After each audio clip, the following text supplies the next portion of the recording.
Hello students, welcome to my YouTube channel English classes with Gole sir.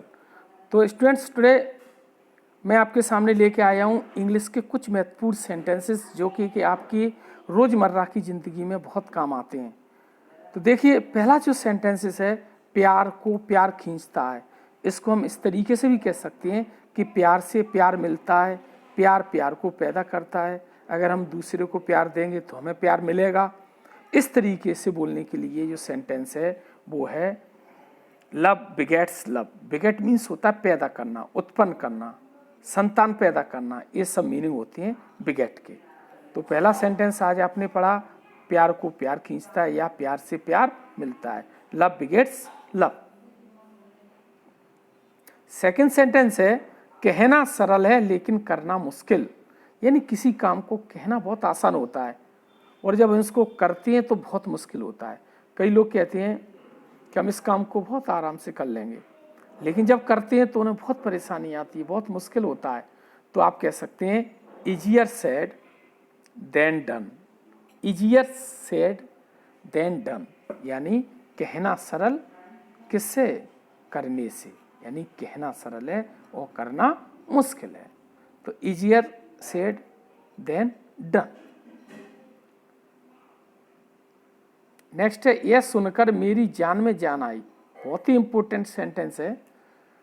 यह सुनकर मेरी जान में जान आई। जान में जान आने का मतलब चैन की सांस ली, चैन की सांस ली। तो इसके लिए जो वर्ड आता है heave a sigh of relief. Heave a sigh of relief, इसका पूरा मतलब होता है चैन की सांस लेना।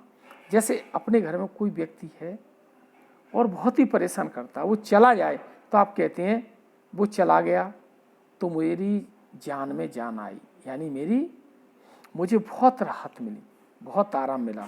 तो उसके लिए आप कह सकते हैं हियरिंग दिस, यह सुनकर। हियरिंग दिस मीन्स यह सुनकर।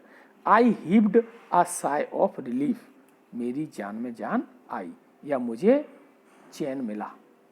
तो heave a sigh of relief से आप और सारे सेंटेंसेस बना सकते हैं। नेक्स्ट सेंटेंस है वह बहुत मारा मारा फिरा लेकिन नौकरी नहीं मिली। चलिए स्टूडेंट देख लेते हैं। मारा मारा फिरने का मतलब होता है बहुत दौड़ धूप करना। इसको आप ऐसे भी बोल सकते हैं उसने बहुत दौड़ धूप की लेकिन उसको नौकरी नहीं मिली, या मैं नौकरी पाने के लिए बहुत दौड़ धूप कर रहा हूँ। तो आप इसके लिए जो फ्रेज है वो क्या है? Go from pillar to post. इसके लिए जो वर्ड है वो कौन सा है? Go from pillar to post. Pillar to post. तो go from pillar to post का मतलब होता है बहुत दौड़ धूप करना। आपको जिस टेंस में इस वाक्य को बोलना है आप बना सकते हैं। जैसे वह नौकरी के लिए बहुत दौड़ धूप कर रहा है तो he is going from pillar to post for a job. यहाँ हमने बना दिया वह बहुत मारा मारा फिरा, या उसने बहुत दौड़ धूप की किसके लिए? नौकरी के लिए। He went from pillar to post but could not get a job, लेकिन उसे नौकरी नहीं मिली। मैं रोजी रोटी चलाने के लिए बहुत दौड़ धूप कर रहा हूँ। इसको आप बना सकते हैं I am going from pillar to post for my livelihood. Livelihood means रोजी रोटी। नेक्स्ट सेंटेंस से देख लेते हैं चिंता से क्या बनता है। यानी कहने का तात्पर्य है कि चिंता से कोई भी बात नहीं बनती, चिंता से कोई भी समस्या हल नहीं होती। चिंता से क्या बनता है इसका मतलब नहीं है, क्वेश्चन नहीं पूछ रहे।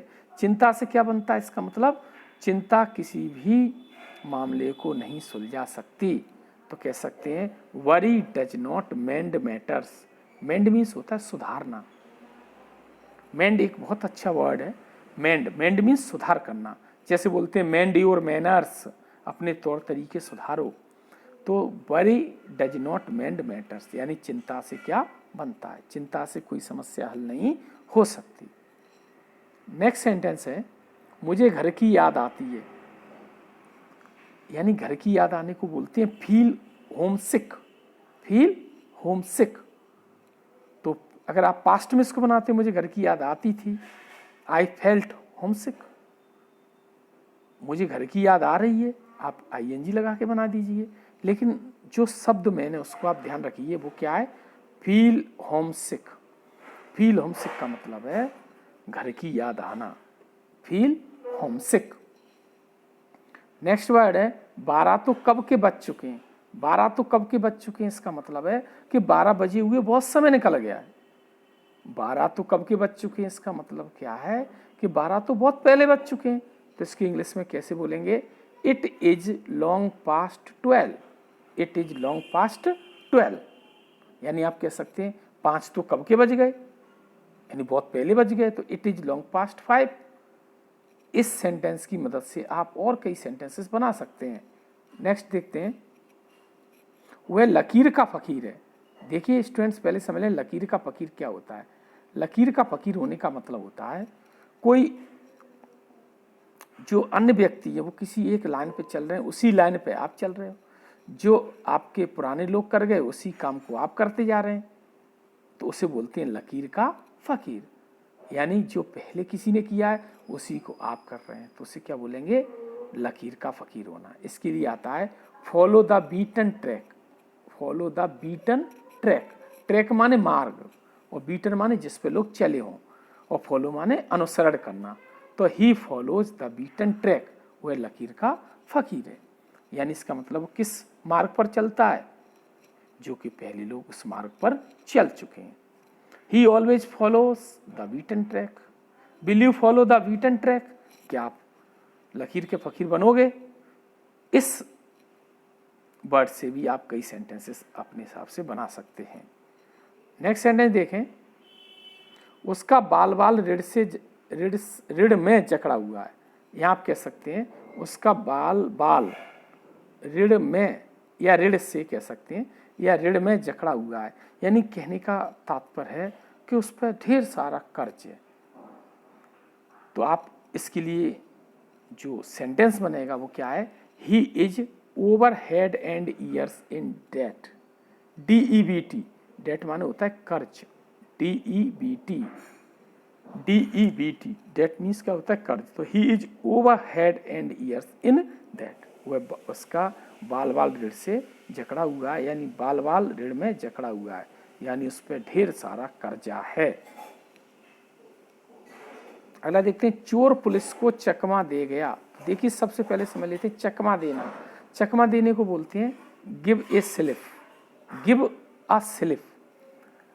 चूंकि जिस सेंटेंस पास्ट इंडेफिनिट में वह चोर पुलिस को चकमा दे गया, तो द थीफ, गिव की आपने सेकेंड फॉर्म कर दी, the thief give a slip to the police. तो स्टूडेंट्स आज आपने मेरे साथ कुछ सेंटेंसेस पढ़े। इन सेंटेंसेस की मदद से आप कई और सेंटेंसेस बना सकते हैं। इसमें जो वर्ड्स आए उनका प्रयोग करके कई और सेंटेंसेस बनाकर और नए नए सेंटेंसेस को सीख सकते हैं। आपने इस वीडियो को देखा, thanks for watching this video.